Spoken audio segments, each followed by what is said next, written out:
ওমা, ওর জ্বর এসে ওরে ডাক্তারের কাছে নিয়ে যাও, এখানে বসিয়ে রেখেছো কেন?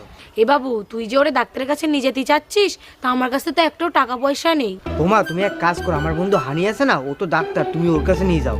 বন্ধু তাই কি, তা ওর কি টাকা পয়সা দিতে হবে না নাকি?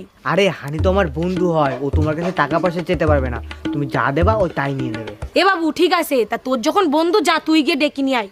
আচ্ছা, আমি এক্ষুনি নিয়ে আসছি।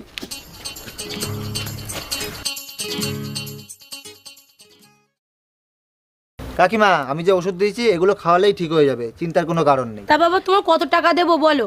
কাকিমা, কি আর বলবো, নিজেদের মধ্যে তোমার যা ভালো লাগে তুমি তাই দাও। ঠিক আছে বাবা, তুমি একটু দাঁড়াও, আমি আসছি। এই নাও বাবা। কি হয়েছে, চাল কম হয়ে গেছে?